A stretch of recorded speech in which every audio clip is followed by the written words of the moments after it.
नमस्कार मित्रों। आरएस मुख्य परीक्षा के लिए आधुनिक भारत के अंतर्गत आज हम महत्वपूर्ण टॉपिक गांधीवादी चरण के बारे में बात करेंगे। राष्ट्रीय आंदोलन में महत्वपूर्ण टॉपिकों में से एक है आपका गांधीवादी चरण। गांधीवादी चरण से तात्पर्य है कि राष्ट्रीय आंदोलन के अंतर्गत भारतीय राजनीति में गांधी जी का पदार्पण और गांधी जी द्वारा जो क्षेत्रीय आंदोलन शुरू किए गए और अखिल भारतीय स्तर के जो आंदोलन शुरू किए गए उनके बारे में हमें बात करनी है। आजादी तक गांधी जी का जो योगदान रहा उसके संबंध में सबसे पहले हम एक पृष्ठभूमि के रूप में बात करेंगे गांधी जी की भारतीय राजनीति में आने से पहले। जब वो दक्षिण अफ्रीका में गए और दक्षिण अफ्रीका में उन्होंने कौन-कौन से आंदोलन वगैरह चलाए। हालाँकि सवाल यहाँ से बनने की संभावना कम है, लेकिन एहतियात के तौर पर आपको थोड़ा-सा ध्यान रखिएगा कि 2 नंबर के क्वेश्चन बन सकते हैं, संभावना है, तो अपन उस संभावना को देखते हैं। कुछ फैक्ट को याद करना है, उस फैक्ट को याद करने के साथ अपने अगर अगर कोई भी क्वेश्चन बना, तो दक्षिण अफ्रीका के दौरे के दौरान जो गांधी जी ने कार्य किए, ठीक है? उनके संबंध में आपके सीधे-सीधे प्रश्न का जवाब आपके पास रहेगा। फिर हम बात करेंगे कि भारत में आने के पश्चात जो 9 जनवरी 1915 को भारत पहुंचे, जिसकी याद में प्रवासी भारतीय दिवस मनाया जाता है। उसके पश्चात गांधी जी ने जो क्षेत्रीय आंदोलन चलाए, शुरुआत में चंपारण सत्याग्रह, अहमदाबाद मिल मजदूर आंदोलन, खेड़ा सत्याग्रह, उनके बारे में बात करेंगे। फिर गांधी जी द्वारा जो अखिल भारतीय स्तर के बड़े आंदोलन चलाए गए, जिसमें रॉलेट सत्याग्रह हो गया, असहयोग आंदोलन हो गया, सविनय अवज्ञा आंदोलन हो गया, उनके बारे में हम क्रमशः रूप से चर्चा करेंगे।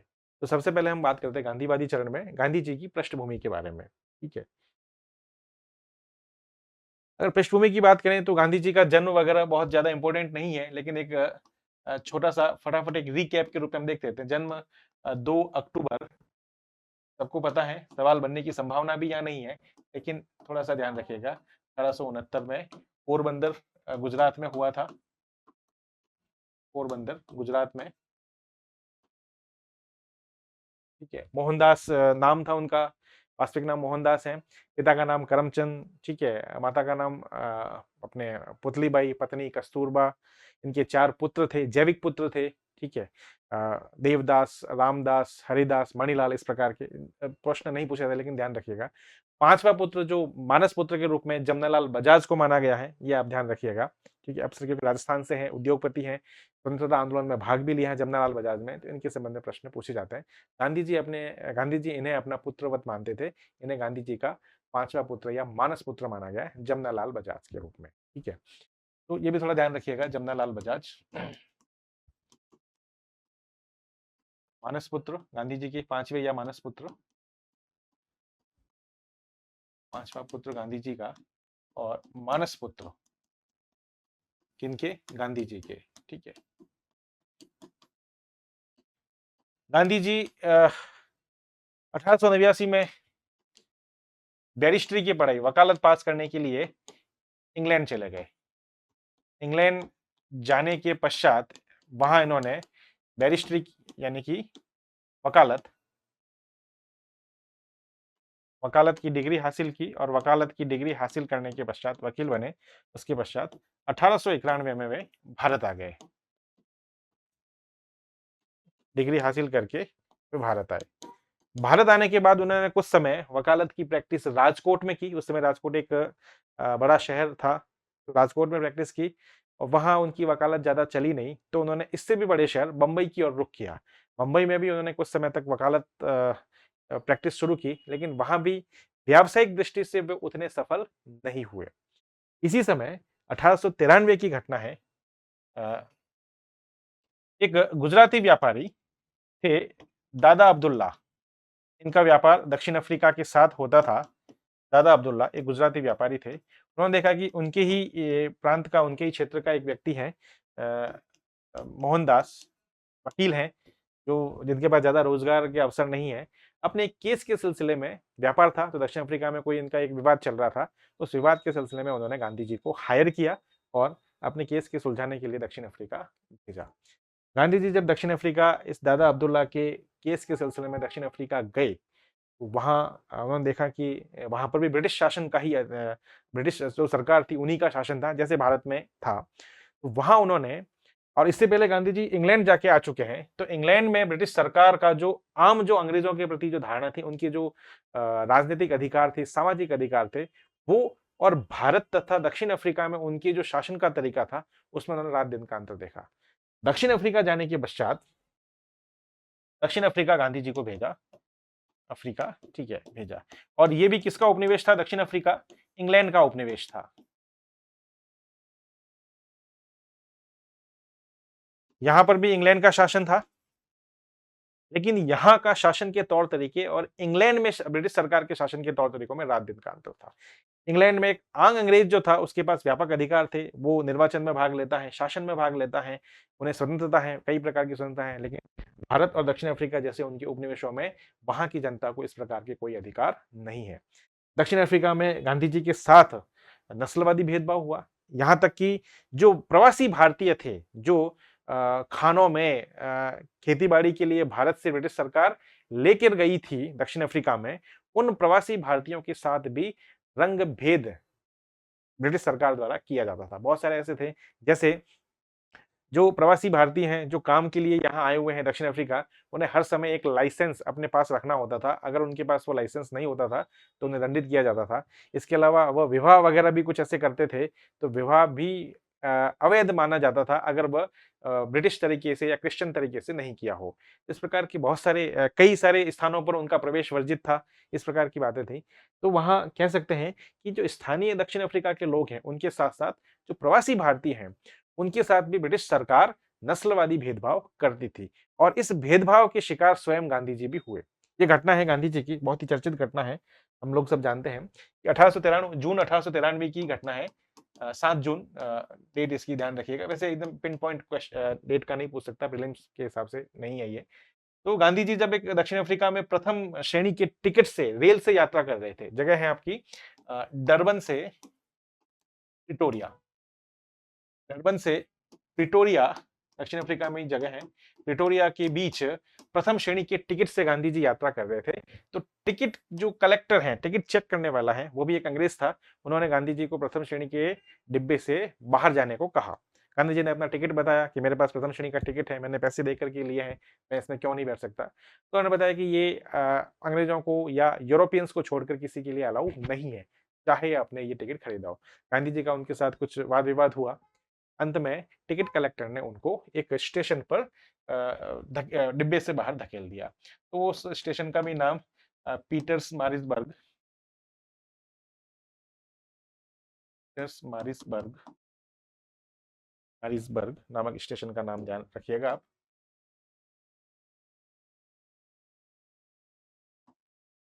पीटर्स मारिसबर्ग, यहाँ इस स्टेशन पर उन्होंने ट्रेन से बाहर धकेल दिया।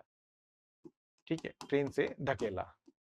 गांधी जी ने फिर निर्णय लिया कि भारतीयों के साथ उनके साथ भी ऐसा भेदभाव हुआ, तो वो देख रहे हैं कि आसपास जो भारतीय प्रवासी भारतीय हैं, स्थानीय जो अफ्रीकी हैं, उनके साथ भेदभाव हो रहा है। तो इनके खिलाफ आवाज उठाने के लिए गांधी जी ने अपना मन को एक तरह से निश्चित कर लिया, तय कर लिया कि वो यहाँ दक्षिण अफ्रीका रहकर इनके अधिकारों के लिए वो लड़ेंगे। ठीक है, तो ये घटना गांधी जी के एक जीवन को बिल्कुल परिवर्तित कर देती है।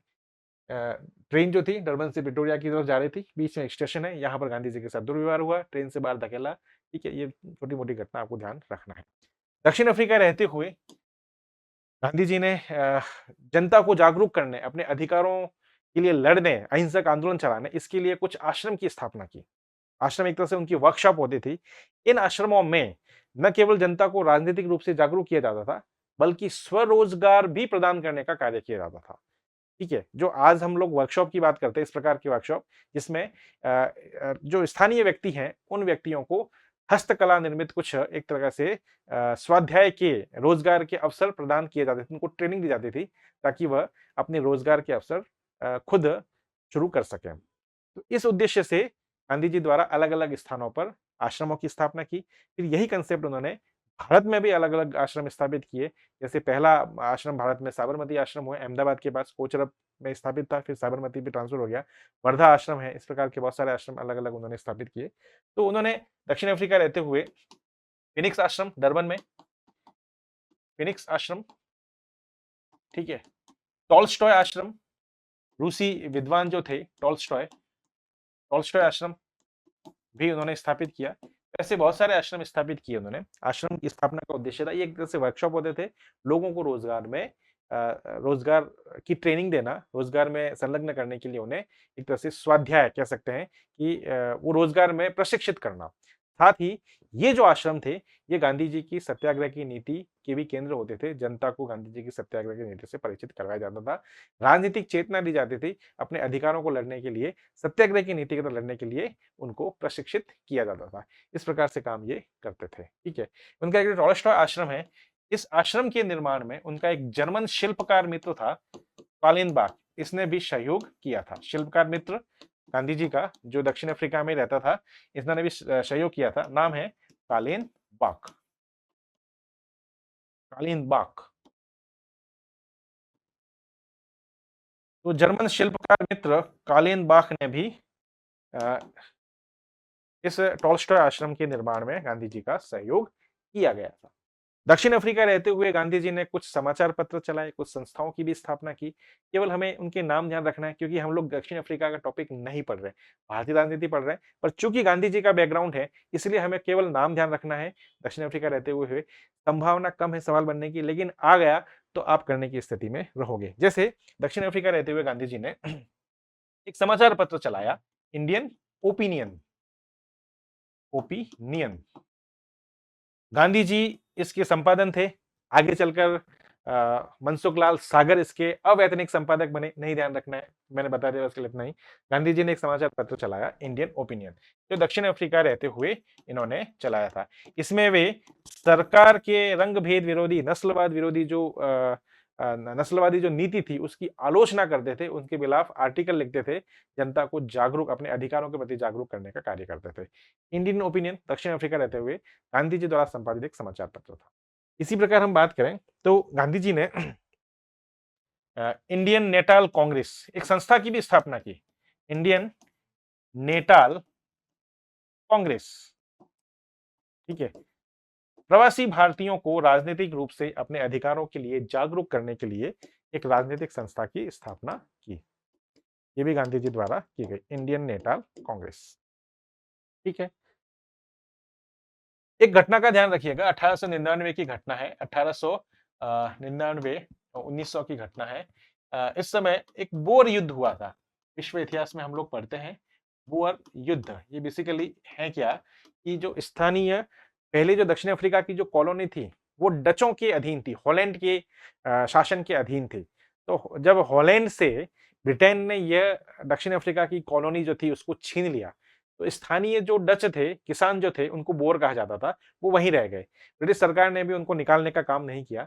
तो कालांतर में जाकर जब सोने की, हीरे की खान निकली, तो कुछ क्षेत्रों पर आधिपत्य स्थापित करने को लेकर के डच किसान जिन्हें बोर कहा गया, उनके और ब्रिटिश सरकार के बीच, दक्षिण अफ्रीका की ब्रिटिश सरकार के बीच युद्ध शुरू हुए। क्या युद्ध है, बस केवल आपको बैकग्राउंड समझना है, विश्व इतिहास की घटना है, यहाँ अपना कोई काम नहीं है। तो बोर नाम से युद्ध हुए, जिसमें एक तरफ बोर थे, बोर से तात्पर्य है डच किसान। डच किसान, इनको बोर कहा जाता था, और दक्षिण अफ्रीका की ब्रिटिश सरकार, ठीक है। डच कहां से आ गए, क्योंकि दक्षिण अफ्रीका की कॉलोनी में ब्रिटिश सरकार के पास कब्जे में आने से पहले ये हॉलैंड के पास, हॉलैंड के उपनिवेश थे। जब हॉलैंड से ब्रिटेन ने ये उपनिवेश छीने, जैसे भारत में भी हुआ, भारत में भी आप लोग देखोगे कि पुर्तगालियों और डचों को हटा करके उनके साथ युद्ध हुए ईस्ट इंडिया कंपनी के, और उन्होंने उन क्षेत्रों पर अधिकार कर लिया। फ्रांसीसियों के साथ भी युद्ध हुआ, ईस्ट इंडिया कंपनी और फ्रांसीसी कंपनी का, ठीक है। ऐसे ही तो डच सरकार के अधीन ये कुछ क्षेत्र थे, दक्षिण अफ्रीका की कॉलोनियां थी। अंग्रेज सरकार ने डचों को पराजित करके उस कॉलोनियों पर, दक्षिण अफ्रीका की कॉलोनियों पर कब्जा कर लिया। लेकिन जो डच किसान थे उनको ब्रिटिश सरकार ने बने रहने दिया। ये डच किसान कहलाए बोर। जब सोने की और हीरे की खानें दक्षिण अफ्रीका में निकली, तो इन पर आधिपत्य करने के लिए संघर्ष शुरू हुआ। ये बोर युद्ध कहलाए। मुद्दा ये है जो गांधी जी से संबंधित है, इस बोर युद्ध में गांधी जी ने अपने स्वयंसेवकों की, दक्षिण अफ्रीका में ही थे, गांधी जी ने अपने स्वयंसेवकों की एक टीम बनाई, जो वॉलंटियर्स थे, उनका एक संगठन बनाया, स्वयंसेवकों का संगठन बनाया, ठीक है, जो युद्ध में घायल सैनिकों की चिकित्सा करते थे, उनकी मदद करते थे। अब वो घायल सैनिक चाहे बोर हो, चाहे ब्रिटिश सैनिक हो, ठीक है, मानवीयता के नाते गांधी जी ये कर रहे हैं। हालांकि ब्रिटिश सरकार से उनकी एक तरह से उनके प्रति विरोधी भावना है, ब्रिटिश सरकार की जो नीतियां हैं प्रवासी भारतीयों के प्रति, स्थानीय लोगों के प्रति, जो रंग भेद की नीति है, जो औपनिवेशिक शोषण की नीति है, इसको लेके गांधी जी और ब्रिटिश सरकार के, दक्षिण अफ्रीका की ब्रिटिश सरकार के बीच में मतभेद है, विरोध है। लेकिन मानवीयता के नाते इस बोर युद्ध में जो घायल सैनिक हैं, चाहे वह डच किसान हो, बोर हो या अंग्रेज सैनिक हो, उनकी चिकित्सा करने, उनका सहयोग देने के लिए गांधी जी ने एक संगठन बनाया, Indian ambulance core. Indian ambulance नाम से पता लग रहा है, चिकित्सकीय सहायता कोर। ठीक है, इसमें लगभग 1100 स्वयंसेवक शामिल थे जो युद्ध में घायल सैनिकों की चिकित्सा करते थे, उनकी मदद करते थे। तो मानवता के नाते गांधी जी, उनके आदर्शवादी स्वरूप है, उनकी नीतियां पॉलिसीज अलग हैं, वो उस हिसाब से कार्य कर रहे हैं। तो सरकार से विरोध होने के बावजूद, विरोध राजनीतिक मुद्दे पर है, विरोध के बावजूद मानवीय मुद्दों पर गांधी जी सरकार में घायल सैनिकों की मदद कर रहे हैं। ठीक है, तो इन्होंने एक इंडियन एम्बुलेंस कोर नामक के एक स्वयंसेवी संगठन बनाया जिसमें 1100 के आसपास इनके मेंबर थे। गांधी जी की इस नीति को देख करके स्थानीय ब्रिटिश सरकार उनसे खुश हुई और यहीं पर गांधी जी को, इस घटना के बाद गांधी जी को एक मेडल दिया गया जिसे बोअर पदक, बोअर पदक युद्ध के बाद, या जुलू पदक कहा गया। ठीक है, ये नाम इसलिए बता रहा हूं कि जब आगे एक आंदोलन होगा जिसमें गांधी जी सरकार के इस सम्मान को लौटा देते हैं, तो आपको ये पता होना चाहिए कि मिला कब था। ठीक है, तो गांधी जी को ब्रिटिश सरकार ने बोअर पदक या जुलू पदक प्रदान किया, गांधी जी का सम्मान किया इनके इस मानवीयपूर्ण कार्य को देखते हुए। ठीक है, ब्रिटिश सरकार ने, कहा कि ब्रिटिश सरकार, दक्षिण अफ्रीका की ब्रिटिश सरकार ने इनका सम्मान किया। ठीक है, क्योंकि दक्षिण अफ्रीका अभी ब्रिटेन की ही कॉलोनी था। इसी प्रकार दक्षिण अफ्रीका रहते हुए गांधी जी ने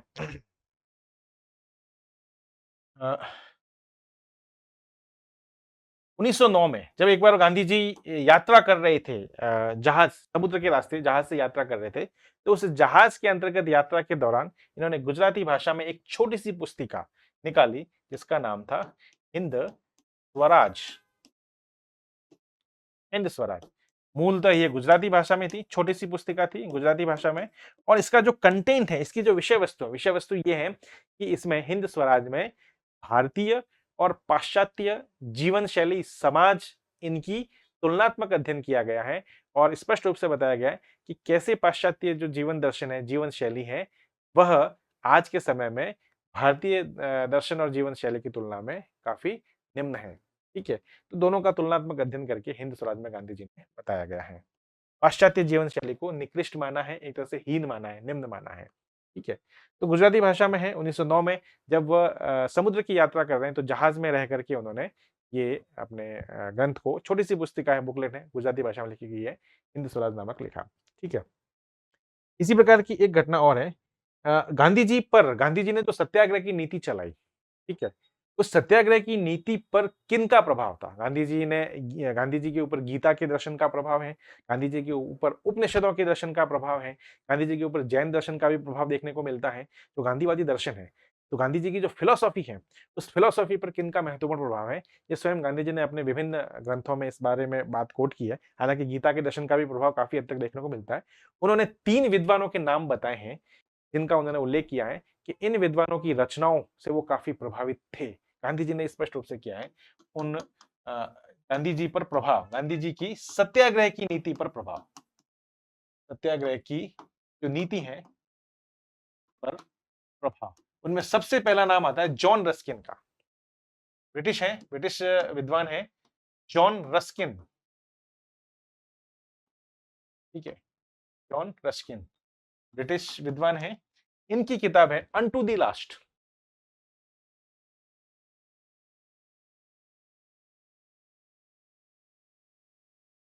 इनका गांधी जी की सत्याग्रह की नीति पर विशेष प्रभाव देखा जाता है, ये स्वयं गांधी जी बता रहे हैं।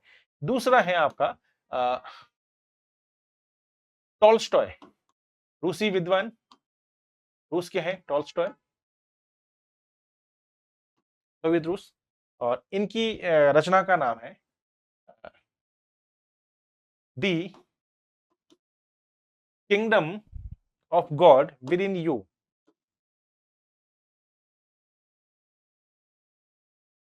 Kingdom of God within you. और तीसरे हैं Henry David Thoreau. Henry David Thoreau, ये यूएसए के हैं, अमेरिका, और इनकी रचना का नाम है सिविल डिसओबीडियंस। सिविल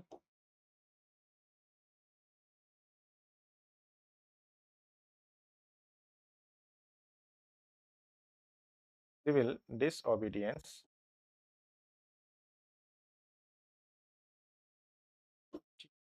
ये उनकी रचना का नाम। गीता, भगवत गीता का भी गांधी जी पर प्रभाव है। भगवत गीता का प्रभाव भी गांधी जी पर देखने को मिलता है। मूलतः जो गांधी जी की सत्याग्रह की नीति है, ठीक है, इस नीति पर गांधी जी का इन तीनों का विद्वानों का प्रभाव है। इनमें भी अगर आपको एक चूज करना हो तो John Ruskin and to the last, ये इनकी ग्रंथ का नाम है, ये आपको ध्यान रखना है।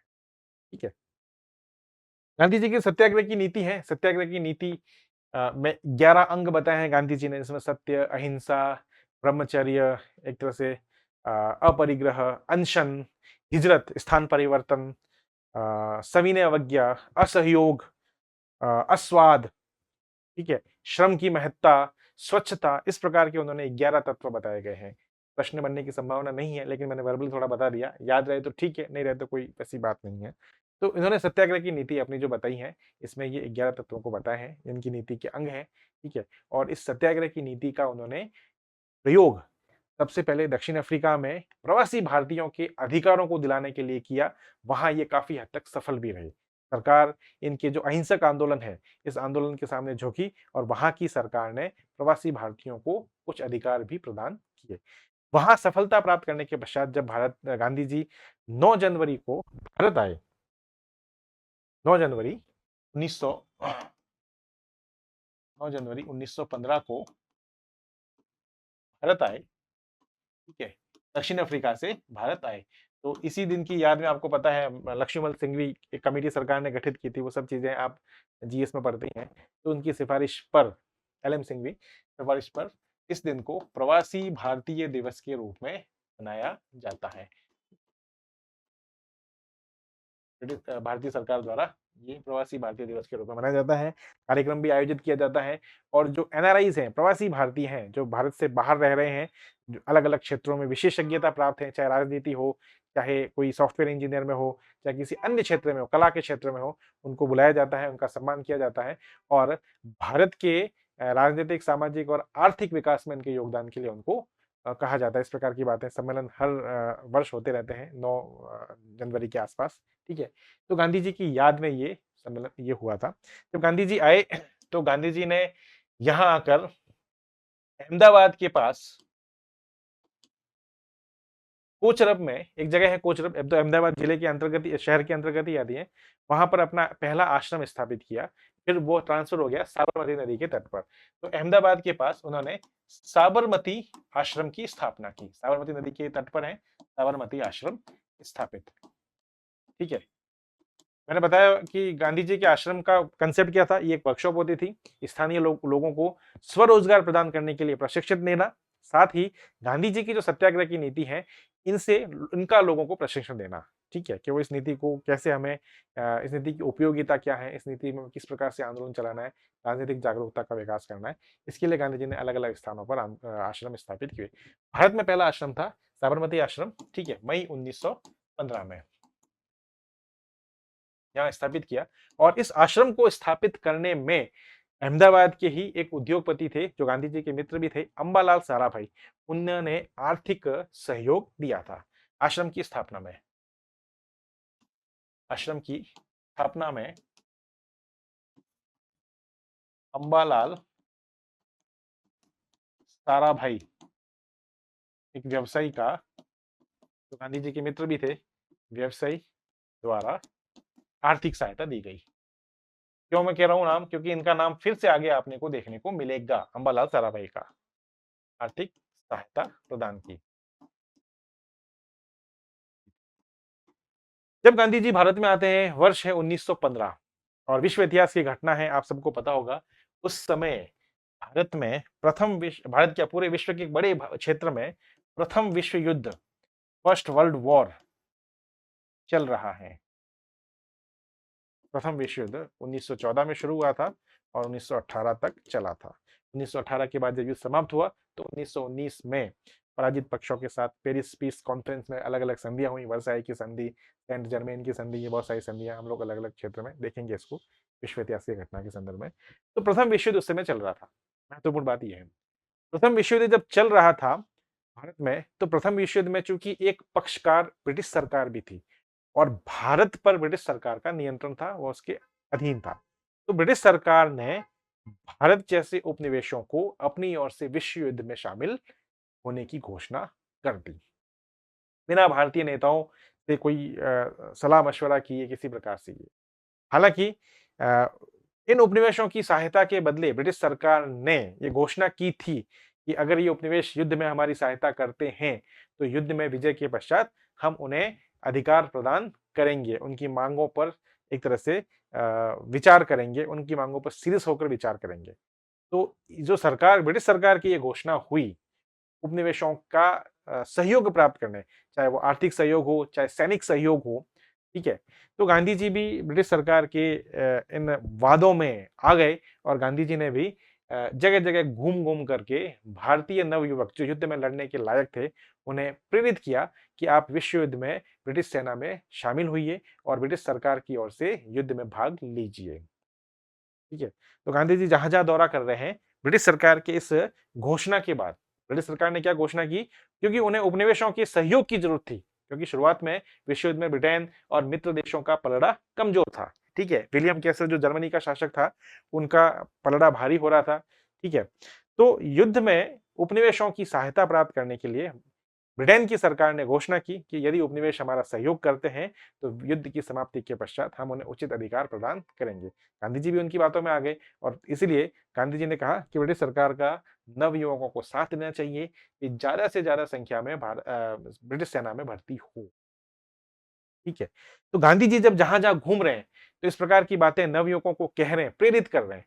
तो ब्रिटिश सरकार ने देखा कि गांधी जी तो हमारे लिए फेवर का काम कर रहे हैं, तो ब्रिटिश सरकार ने गांधी जी को इस कार्य के लिए केसर-ए-हिंद की उपाधि दी। केसर-ए-हिंद का टाइटल दिया। कौन दे रहा है? गांधी जी को ब्रिटिश सरकार। ठीक है? गांधी जी को। तो ध्यान रखिएगा, दक्षिण अफ्रीका की ब्रिटिश सरकार ने गांधी जी को बोर पदक या जुलू पदक दिया। क्यों दिया? घटना बता दी। गांधी जी को केसर हिंद की उपाधि क्यों दी? क्योंकि वह भारत भर में विश्व युद्ध चल रहा है और भारत भर में जब दक्षिण अफ्रीका से आए, तो सीधे राजनीति में कूदने से पड़ने की बजाय वो एक बार भारत का दौरा कर रहे हैं। और इस दौरान उन्होंने ब्रिटिश सरकार की जो घोषणा हुई थी उपनिवेशों के संदर्भ में कि हमारा सहयोग करेंगे, तो हम उन्हें युद्ध के पश्चात उचित अधिकार प्रदान करेंगे। तो इससे प्रेरित होकर भारतीय नवयुवकों को ब्रिटिश सेना में शामिल होने और युद्ध में भाग लेने के लिए गांधी जी प्रेरित कर रहे हैं। सरकार ने देखा कि गांधी जी हमारे फेवर में हैं, हमारे पक्ष में काम कर रहे हैं, तो गांधी जी का सम्मान किया, केसर हिंद की उपाधि दी।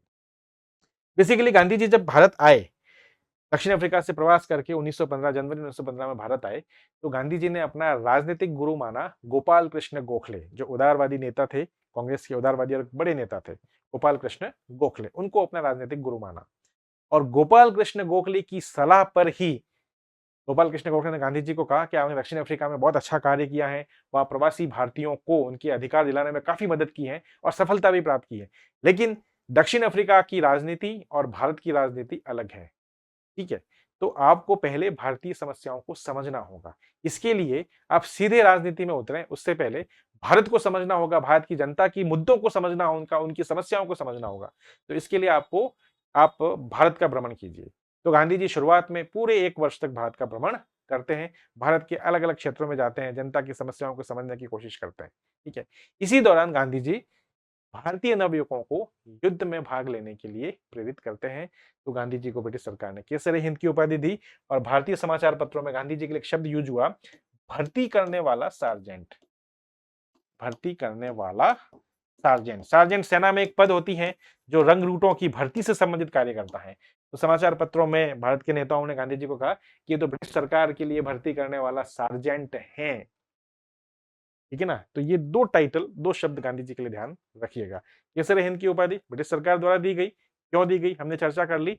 भर्ती करने वाला सार्जेंट गांधी जी को कहा गया इस संदर्भ में कि वो ब्रिटिश सरकार के लिए भारतीय नवयुवकों को शामिल होने के लिए प्रेरित कर रहे हैं।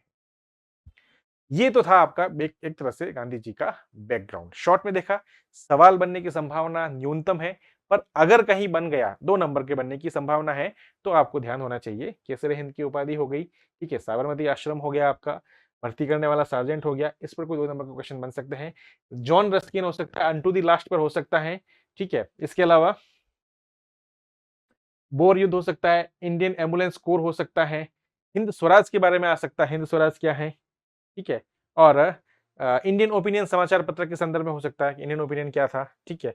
इंडियन नेटाल कांग्रेस के बारे में बातचीत की जा सकती है। तो संभावना कम है, लेकिन फिर भी आपको थोड़ा सा ध्यान रखना है, ठीक है। अगर ध्यान रहे तो अच्छी बात है, आपके 2 नंबर के क्वेश्चन कुछ बने तो हो जाएगा। अब जो हम टॉपिक शुरू कर रहे हैं, गांधी जी के क्षेत्रीय आंदोलन, उन क्षेत्रीय आंदोलन की चर्चा करेंगे। यहां से आपका महत्वपूर्ण पार्ट शुरू हो जाता है, ठीक है।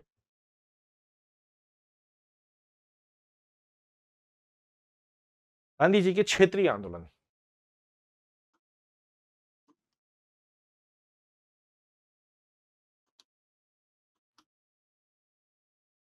क्षेत्रीय आंदोलन इसे इसलिए कहा गया है कि ये छोटे से क्षेत्र तक ही सीमित थे। जिस क्षेत्र की समस्या है, क्षेत्रीय समस्या है, उनके समाधान के लिए गांधी जी ने कुछ आंदोलन चलाए। बिल्कुल फैक्चुअल पॉइंट है, इसमें आपको वही ध्यान रखना। क्षेत्रीय आंदोलन, इनका क्रम भी पूछा गया है। एनसीईआरटी में जो क्रम है वही मैं आपको क्रम बता रहा हूँ, ठीक है। बाकी अन्य आपको गाइड वगैरह में अलग अलग क्रम मिल सकता है, लेकिन जो एनसीईआरटी की बुक्स जो है, सरकार की पब्लिश्ड बुक है, उसमें क्रम जो मैंने शुरुआत में आपको नोट किया था, वही इसका क्रम आपको देखने को मिलेगा। चंपारण सत्याग्रह 17 में, अहमदाबाद मिल मजदूर आंदोलन 18 में, खेड़ा सत्याग्रह 1918, दोनों ही 18 में है, लेकिन क्रम इनका ये रहेगा, एनसीईआरटी से बता। क्षेत्रीय आंदोलन, और सबसे पहले हम बात करते हैं चंपारण सत्याग्रह।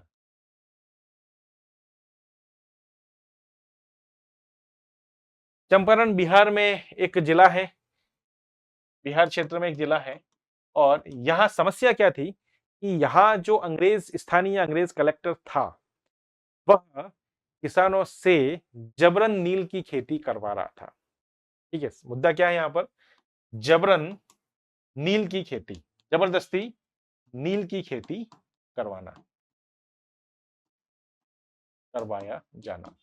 और इस जबरन नील की खेती करवाए जाने से संबंधित एक पद्धति यहां पे प्रचलित थी, जो स्थानीय कलेक्टर चलवा रहा था, जिसका नाम है तिन कठिया पद्धति। इस शब्द पर भी 2 या 5 नंबर पर क्वेश्चन बनने की संभावना है। तिन कठिया पद्धति, मुझे लगता है शायद एक आध एग्जाम में पूछा भी गया है, तिन कठिया पद्धति। ये चंपारण में अंग्रेज अधिकारी द्वारा स्थानीय किसानों से जबरन नील की खेती से संबंधित पद्धति है। इसमें है क्या, बेसिकली समझना इस चीज को, कि अंग्रेज अधिकारी द्वारा यह स्पष्ट घोषणा की गई थी कि प्रत्येक चंपारण के प्रत्येक किसान को न्यूनतम 3 कट्ठा भूमि पर, कट्ठा वहां का स्थानीय भूमि की पैमाइश है, जैसे बीघा, बिस्वा ऐसे होता है, वैसे कट्ठा, ठीक है, स्थानीय पैमाना है भूमि मापने का। तो प्रत्येक किसान को 20 कट्ठा भूमि में से 3 कट्ठा भूमि पर, मतलब ये रेशियो रखा, 3 कट्ठा भूमि पर न्यूनतम है ये, नील की पैदावार करना आवश्यक है। नील उत्पादन आवश्यक, जरूरी है, करना ही करना है, ये सबके लिए आदेश था। क्योंकि मिनिमम 3 कट्ठा भूमि पर नील की खेती करना आवश्यक है, इसीलिए नील की खेती से संबंधित यह पद्धति कहलाई तिन कठिया पद्धति, ठीक है। चंपारण में था, अंग्रेज कलेक्टर द्वारा था। हालांकि नील की खेती के कुछ दोष हैं। एक तो नील की जो सही कीमत है वो स्थानीय किसानों को नहीं मिलती। किसान आंदोलन में भारतीय इतिहास में एक नील विद्रोह भी हुआ है इसी मुद्दे को लेकर के, काफी पहले हो चुका है नील विद्रोह, ठीक है। तो एक दोष ये है कि किसानों को जो नील का उत्पादन कर रहे हैं, उन्हें नील की प्रॉपर कीमत नहीं मिलती, उन्हें हमेशा घाटा उठाना पड़ता है। दूसरी चीज, नील की खेती ऐसी है कि लंबे समय तक अगर नील की खेती की जाती है, तो धीरे धीरे वह जमीन जहां नील की खेती की जा रही है, वह बंजर होनी शुरू हो जाती है। तो इसका नुकसान भी उसी किसान को उठाना है। सरकार इस बंजर भूमि को फिर से उपजाऊ बनाने के लिए कोई प्रयास नहीं कर रही है। नील का प्रॉपर मूल्य मिलता नहीं है, उचित कीमत मिलती नहीं है, भूमि भी आपकी धीरे-धीरे बंजर होती जाती है, किसानों को दो तरफ़ा नुकसान उठाना पड़ रहा है। फिर समय ऐसा भी आया 20वीं शताब्दी के शुरुआत में जर्मनी में रासायनिक केमिकल नील का उत्पादन शुरू हो गया। तो अब ये जो नील की जो फसल है, वह अब अप्रासंगिक रह गई। लेकिन ब्रिटिश सरकार अच्छा वो जो रासायनिक नील का शुरू हुआ उत्पादन, वह ज़्यादा अच्छी थी। कपड़ों को रंगने में उसका कलर काफ़ी मजबूत होता था, काफ़ी लंबे समय तक बना रहता था। दूसरा, सस्ती भी थी, ठीक है? लेकिन फिर भी सरकार जबरन नील की खेती चंपारण के किसानों से करवा रही है। काफ़ी जगह तो ये बंद हो गई विद्रोह होने की वजह से, विरोध होने की वजह से। चंपारण में अभी भी चल रही है। सरकार कह रही है कि हम नील की खेती तभी बंद कराएंगे जब बदले में हमें कुछ मिले।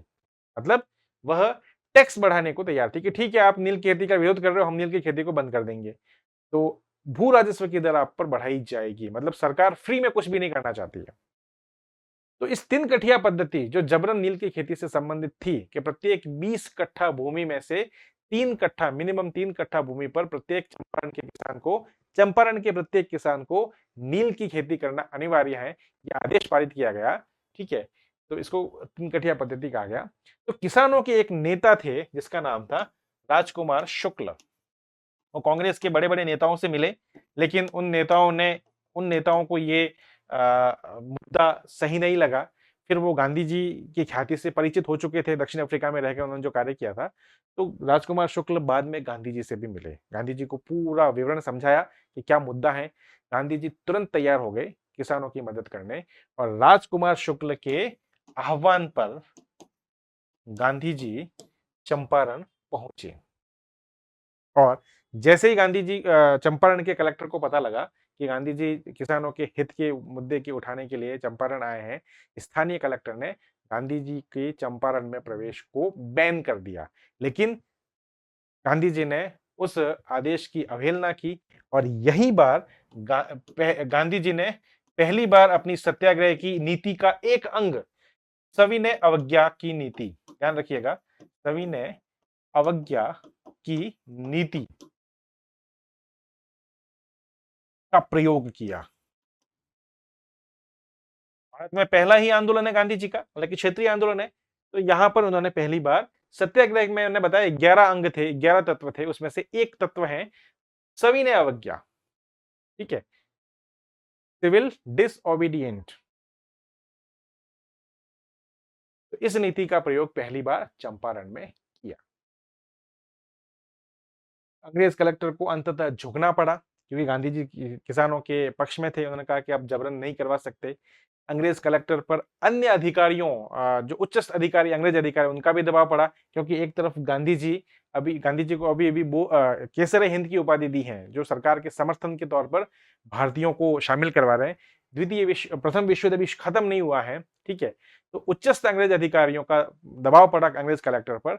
अंततः चंपारण के अंग्रेज कलेक्टर को अपना आदेश वापस लेना पड़ा और 3 कठिया पद्धति को समाप्त किया गया। तो एक छोटा सा आंदोलन था, क्षेत्रीय आंदोलन है। गांधी जी की सविनय अवज्ञा की नीति के माध्यम से यह आंदोलन समाप्त हुआ। 3 कठिया पद्धति को समाप्त घोषित किया गया। 3 कठिया पद्धति को समाप्त किया अंग्रेज अधिकारी द्वारा समाप्त किया गया। क्षेत्रीय आंदोलन था, आंदोलन सफल और गांधी जी का जो आंदोलन था वह सफल हुआ। किसान यही चाहते थे कि जबरन नील की खेती उनसे करवाई जा रही है वो बंद हो। गांधी जी ने वो बंद करवा दी। बिना किसी हिंसा के गांधी जी का जो ये अहिंसात्मक सविनय अवज्ञा की नीति अपनाई गई, इस नीति के जब परिणाम ऐसे रहे, ठीक है, सफलतापूर्वक रहे, तो बिहार के चंपारण क्षेत्र के कुछ महत्वपूर्ण नेता आगे चलकर भारतीय राजनीति के बहुत बड़े सितारे बने। वो गांधी जी की इस नीति से प्रभावित हुए और गांधी जी के अनुयायी बने। यहीं पर चंपारण में इनकी नीति से प्रभावित होकर उनके नाम में कुछ लिखा, जैसे राजेंद्र प्रसाद, डॉक्टर राजेंद्र प्रसाद भारत के प्रथम राष्ट्रपति रहे, कांग्रेस के नेता और राष्ट्रीय आंदोलन में काफी महत्वपूर्ण भूमिका थी। राजेंद्र प्रसाद गांधी जी के अनुयायी बने। जेबी कृपलानी कृपलानी नरहरि पारेख गोविंद वल्लभ पंत, गोविंद वल्लभ पंत, श्री कृष्ण सिंह, इस प्रकार के स्थानीय नेता गांधी जी की नीति से प्रभावित हुए, क्योंकि जब आंदोलन सफल हुआ तो ये सब प्रभावित हुए। और भी नाम है, मैं कुछ महत्वपूर्ण व्यक्तियों के नाम बताएं, ठीक है, और गांधी जी के अनुयायी बने, अनुयायी बने, गांधी जी की नीति से प्रभावित होकर उनके अनुयायी। जब चंपारण सत्याग्रह सफल हुआ, सरकार को झुकना पड़ा और तीन कठिया पद्धति जबरन नील की खेती को बंद करवा दिया गया, तो इससे प्रोत्साहित होकर, गांधी जी की सफलता से प्रोत्साहित होकर रविंद्रनाथ टैगोर, रविंद्रनाथ टैगोर ने गांधी जी को महात्मा का टाइटल दिया, महात्मा की उपाधि दी। ये तो कोई महात्मा ही कर सकता है, महात्मा की उपाधि दी। किसने दी? रविंद्रनाथ टैगोर ने। किनको? गांधी जी को। तो गांधी जी को पहली बार महात्मा का टाइटल रविंद्रनाथ टैगोर ने दिया। कब? चंपारण सत्याग्रह की सफलता के बाद। हालांकि एक किसान नेता, समाजवादी नेता भी थे,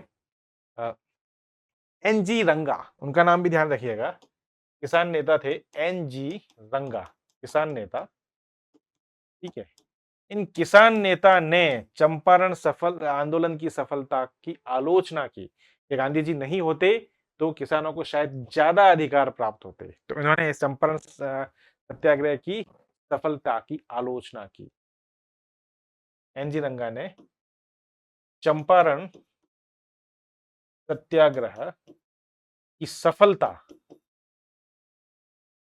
की आलोचना की। ये भी आपको ध्यान रखना है, ठीक है। कुल मिलाकर आंदोलन सफल रहा। ये कुछ लोग स्थानीय नेता गांधी जी के अनुयायी बने। तो चंपारण सत्याग्रह में कुछ नहीं है, छोटी सी बात है, ध्यान रखना आपको।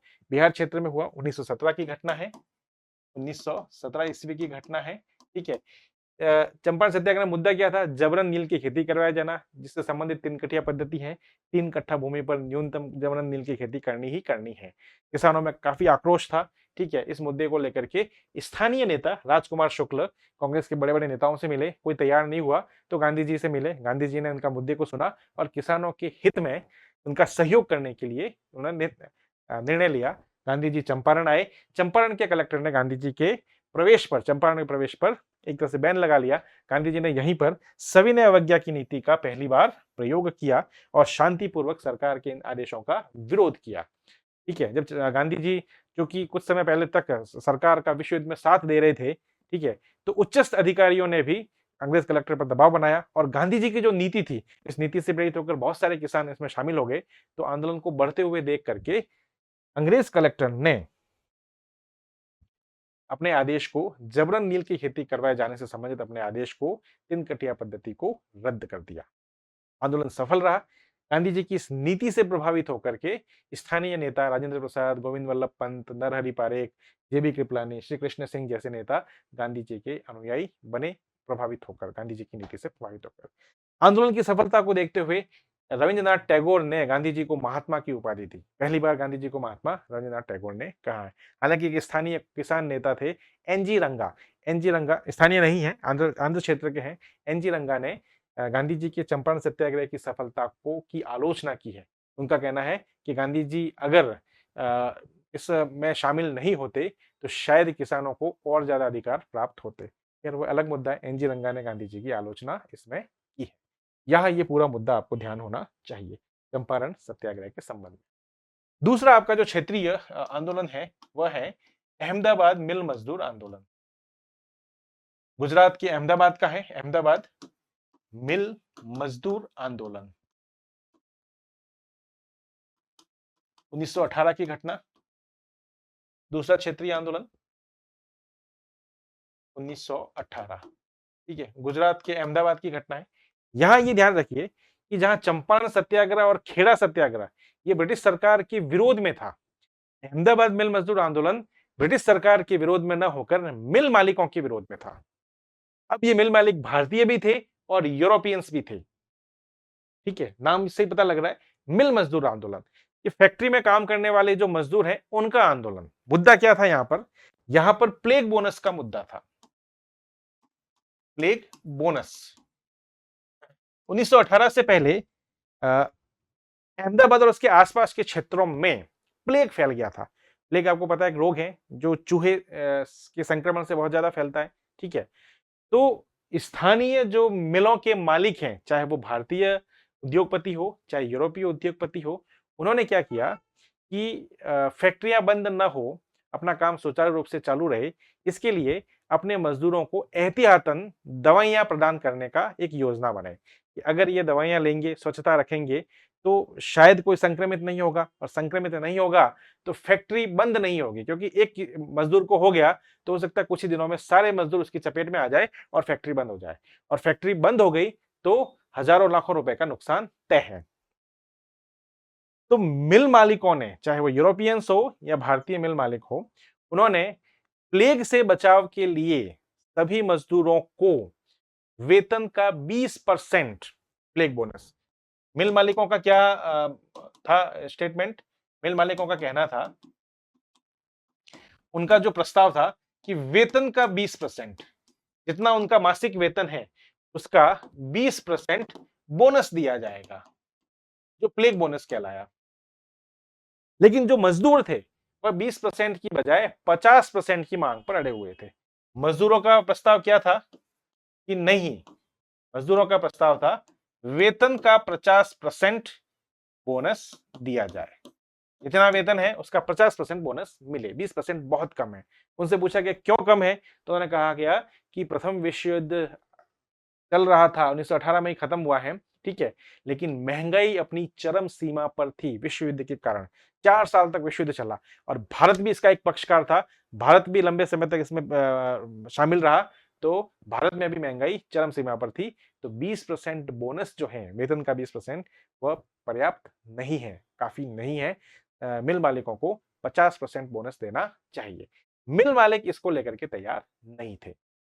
इस मुद्दे पर मिल मजदूरों ने हड़ताल कर दी। मजदूरों द्वारा हड़ताल की गई। धीरे धीरे यह हड़ताल अहमदाबाद के कई मिलों में फैल गई। मुद्दा प्लेग बोनस। मिल मालिक 20% बोनस देने को तैयार थे, मिल मजदूर 50% की मांग कर रहे हैं, क्योंकि महंगाई ज्यादा है, विश्व युद्ध अभी खत्म हुआ है, तो 20% से कुछ नहीं होने वाला है, ठीक है। गांधी जी का निजी क्षेत्र है अहमदाबाद, अहमदाबाद उनका ही क्षेत्र है। तो गांधी जी को जब ये खबर मिली कि अहमदाबाद के मिल मालिकों की ये मुद्दा है, ब्लैक बोनस का मुद्दा है, तो गांधी जी अहमदाबाद के वहां आए। जब गांधी जी अहमदाबाद आए और मजदूरों से मिले, तो इन मिल मालिकों में एक गांधी जी का मित्र भी था, अंबालाल साराभाई। मैं थोड़ी देर पहले ही बात की थी अंबालाल साराभाई की, जिन्होंने गांधी जी के साबरमती आश्रम स्थापित करने में आर्थिक सहयोग किया था। ये गांधी जी के मित्र भी थे, आर्थिक सहयोग भी किया था। तो अंबालाल साराभाई जो मिल मालिकों, उनकी भी फैक्ट्री में मजदूरों ने हड़ताल की थी। जब उन्होंने देखा कि उनका मित्र मजदूरों की हड़ताल के संबंध में उनसे मिलने आया है और हड़ताल को खुलवाने आया है, ठीक है, तो गांधी जी को देख करके उनकी आंखें चमक उठी कि अब हमारा काम हो जाएगा, ठीक है। लेकिन गांधी जी ने जब मिल मजदूरों से बात की तो उनकी बात उन्हें सही लगी। उन्हें लगा कि नहीं, यहाँ मिल मालिक गलत हैं, उन्हें तत्कालीन परिस्थितियों को देखते हुए ब्लैक बोनस को बढ़ाना चाहिए। और गांधी जी अपने मित्र की बजाय मजदूरों का पक्ष लेते हैं, सत्य का पक्ष लेते हैं, और मजदूरों के पक्ष में यहां इन्होंने इस अहमदाबाद मिल मजदूर आंदोलन में गांधी जी ने पहली बार सत्याग्रह की नीति का एक अंग, अनशन यानी भूख हड़ताल की नीति का प्रयोग किया। भूख हड़ताल, हंगर स्ट्राइक, ठीक है, जब तक हमारी मांग मानी नहीं जाती तब तक हम लोग भूख हड़ताल पर रहेंगे। अनशन की नीति, अनशन की नीति का प्रयोग पहली बार यहां किया। चंपारण में हम लोगों ने देखा था सविनय अवज्ञा की नीति का प्रयोग, यहां पर उन्होंने अनशन या भूख हड़ताल की नीति का प्रयोग किया अहमदाबाद मिल मजदूर आंदोलन में। अंततः मिल मालिक झुके, उन्होंने कहा कि भाई ठीक है, इस मुद्दे की जांच के लिए एक जांच समिति या ट्रिब्यूनल बनाया जाए, ठीक है, एक जांच समिति बनाई जाए, ट्रिब्यूनल बनाया जाए, जिसमें मजदूरों की ओर से मजदूर भी इसके लिए शामिल हो गए। उन्होंने भी सहमति दे दी कि बिल्कुल एक जांच समिति जिसमें दोनों ही पक्षकार, मिल मालिकों की ओर से भी कुछ प्रतिनिधि रहेंगे और मजदूरों की ओर से भी प्रतिनिधि रहेंगे, वो आपस में वार्ता करके निर्धारित करेंगे। मजदूरों की ओर से इस ट्रिब्यूनल में, जांच दल में, जांच आयोग में गांधी जी शामिल हुए और अंततः जो ट्रिब्यूनल गठित किया गया, जो जांच दल गठित किया गया, उस ट्रिब्यूनल ने बीच का रास्ता निकाला और 35% बोनस, वेतन का 35% बोनस देना निर्धारित किया, ठीक है। शुरुआत में मजदूरों ने आनाकानी की क्योंकि वो 50% बोनस पर अड़े हुए थे, लेकिन गांधी जी ने मिल मजदूरों को मनवा लिया और अंततः वेतन का 35% बोनस दिला दिया। मिल मालिक 20 पर देने को तैयार थे, मजदूरों की मांग 50% थी। 35% बोनस पर मामला सुलझ गया और मिल मजदूरों ने हड़ताल समाप्त की, वो अपने काम पर लौट गए। इस प्रकार गांधी जी की नीति का के द्वारा ये दूसरा क्षेत्रीय आंदोलन था जो सफल रहा। ठीक है, यह आंदोलन भी, हड़ताल टूट गई, वापस काम पे लौट गए और 35% बोनस की बात सरकार, मिल मालिकों ने भी मान ली और मजदूरों को भी गांधी जी ने मनवा लिया।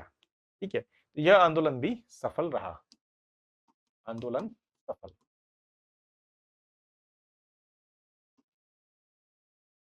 ठीक है, यहां पर गांधी जी की कुछ नीति थी।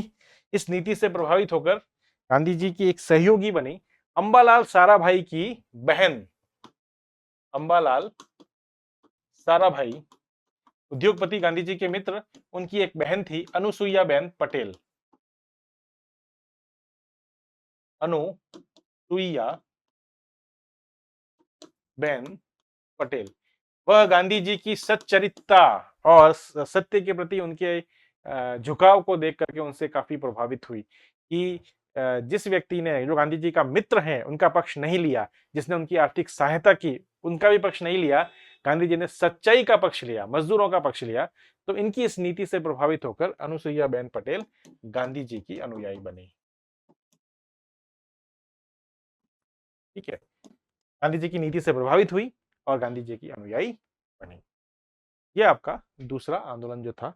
अब तीसरा क्षेत्रीय आंदोलन जिसकी हम चर्चा करेंगे वह है खेड़ा सत्याग्रह या खेड़ा किसान आंदोलन। 1918 की घटना है, खेड़ा जिले की घटना है गुजरात में। ठीक है, गुजरात के खेड़ा जिला की घटना है ये भी। 1918, यह मुद्दा था अतिवृष्टि का। ठीक है, अतिवृष्टि, बहुत ज्यादा वृष्टि, अकाल पड़ गया एक तरह से। अकाल में दोनों ही शामिल है, अनावृष्टि और अतिवृष्टि। अतिवृष्टि के कारण यहां फसल बर्बाद हो गई थी। अतिवृष्टि के कारण फसल बर्बाद। ठीक है, किसान, स्थानीय किसान सरकार को लगान चुकाने की स्थिति में भी नहीं थे, लेकिन जो स्थानीय रेवेन्यू अधिकारी था, कलेक्टर था, वह लगान में किसी प्रकार की कमी करने को तैयार नहीं था। हालांकि ब्रिटिश सरकार ने उस समय तक अकाल संहिता बना रखी थी। अकाल पर बहुत सारे आयोग भी ब्रिटिश सरकार ने स्थापित किए, स्ट्रेची आयोग वगैरह, तो उनकी सिफारिशों पर सरकार ने एक अकाल संहिता भी बनाई थी। ठीक है, फेमाइन कोड, जिसमें यह निर्धारित किया गया कि भाई किस प्राकृतिक आपदा से अगर अकाल पड़ता है तो सरकार उस वर्ष किसानों को रियायत देगी, लगान में रियायत देगी, इस प्रकार की बातें थी। तो अकाल संहिता जो ब्रिटिश सरकार ने खुद ने बनाई थी, अकाल संहिता स्थापित, लागू होने के बावजूद, अकाल संहिता, फेमाइन कोड, ये सरकार ने खुद ने बनाया था। अकाल संहिता के बावजूद स्थानीय अंग्रेज अधिकारी, स्थानीय अंग्रेज, उसमें प्रावधान था कि प्राकृतिक आपदा पर किसानों पर लगान की दर में कमी की जाएगी, लेकिन फिर भी वो करने को तैयार नहीं है। स्थानीय अंग्रेज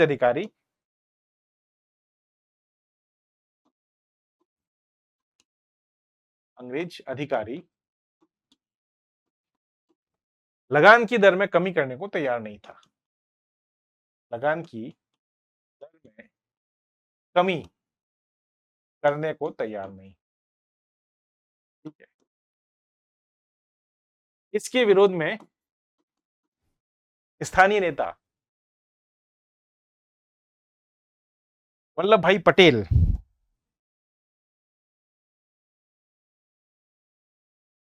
वल्लभ भाई पटेल स्थानीय नवयुवक हैं, ठीक है। इन्होंने एक संस्था बनाई गुजरात सभा, और इस गुजरात सभा के माध्यम से किसानों को संगठित करने का काम किया कि हम लोग लगान, कोई भी लगान नहीं देंगे, बिल्कुल रियायती दर पर भी लगान नहीं देंगे। गुजरात सभा नामक एक किसानों का संगठन बनाया, ठीक है। गांधी जी को जब ये खबर मिली तो वह भी इस गुजरात सभा से जुड़ गए।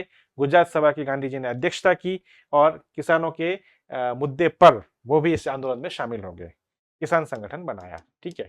आगे चलकर गांधी जी भी इससे जुड़ गए,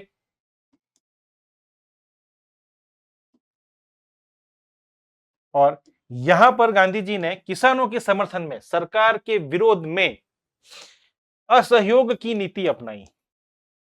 जो सत्याग्रह की नीति का उनका एक अंग है, एक तत्व है, असहयोग की नीति का पहली बार प्रयोग किया। ध्यान रखिएगा, चंपारण में सविनय अवज्ञा की नीति, अहमदाबाद मिल मजदूर में अनशन की नीति या भूख हड़ताल की नीति, और खेड़ा सत्याग्रह में असहयोग की नीति का गांधी जी ने पहली बार प्रयोग किया, ठीक है। इन्हीं नीतियों के आधार पर आगे चलकर दो बड़े आंदोलन हुए, सविनय अवज्ञा आंदोलन, असहयोग आंदोलन। अंततः सरकार पर दबाव पड़ा। सरकार, क्योंकि अकाल संहिता में भी सरकार ने ऐसा लिखा था, स्थानीय कलेक्टर पर दबाव पड़ा और उन्होंने अकाल संहिता के आधार पर यह घोषणा की कि प्राकृतिक आपदा से जिस किसान की जितने प्रतिशत भूमि, जितने प्रतिशत फसल बर्बाद हुई है, उसी अनुपात में उनका लगान भी कम हो जाएगा, और जो किसान लगान देने की स्थिति में नहीं है उनका लगान माफ भी कर दिया गया। इस प्रकार की घोषणा हुई। किसान यही चाहते थे और किसानों का यह खेड़ा आंदोलन सफल रहा, ठीक है। सरकार पर दबाव बना और स्थानीय कलेक्टर ने लगान में कमी और माफी करने के आदेश जारी किए। तो गांधी जी की जो सत्याग्रह की नीति जो थी, जिसमें मुख्य रूप से असहयोग की नीति का पालन किया, असहयोग के तत्व का पालन किया गया, इस नीति से प्रभावित होकर किसानों की मांगे सरकार ने मांग ली। तो गांधी जी की इस नीति से प्रभावित होकर इस आंदोलन में भी बहुत सारे कुछ स्थानीय नेता थे जो गांधी जी से प्रभावित हुए, जैसे आपका वल्लभ भाई पटेल, वल्लभ भाई पटेल, शंकर लाल बैंकर, ठीक है, इनका नाम ध्यान रखेगा, ठीक है। ऐसे कुछ नेता हैं ये गांधी जी के अनुयायी बने, की नीति से प्रभावित होकर गांधी जी के अनुयायी बने। और हम लोग देखते हैं, चाहे वल्लभ भाई पटेल हो, राजेंद्र प्रसाद हो, गोविंद वल्लभ पंत हो, ये ऐसे नेता हैं जिन्होंने राष्ट्रीय आंदोलन में गांधी जी के साथ कंधे से कंधा मिलाकर साथ दिया, उनकी नीति में विश्वास रखते हुए आंदोलन में भागीदारी निभाई, ठीक है। तो गांधी जी के तीन छोटे छोटे क्षत्रिय आंदोलन के बारे में आपको ध्यान रखना है। एक चीज यहाँ पे सरदार वल्लभ भाई पटेल के बारे में आई है तो मैं बता दूं कि 1928 में एक किसान आंदोलन हुआ था, बारदोली किसान आंदोलन। बारदोली क्षेत्र में हुआ था किसानों का, गुजरात में बारदोली किसान आंदोलन, ध्यान रखिएगा। इस बारदोली किसान आंदोलन का नेतृत्व लगान को लेकर के था। इस आंदोलन का नेतृत्व किया था सरदार वल्लभ भाई पटेल ने, वल्लभ भाई पटेल ने। और सफल नेतृत्व करने के कारण किसान महिलाओं ने, स्थानीय किसान महिलाओं ने पटेल को सरदार की उपाधि दी। ये भी आपको कहीं नोट करके ध्यान रखना है। किसने दी? स्थानीय कृषक महिलाओं ने।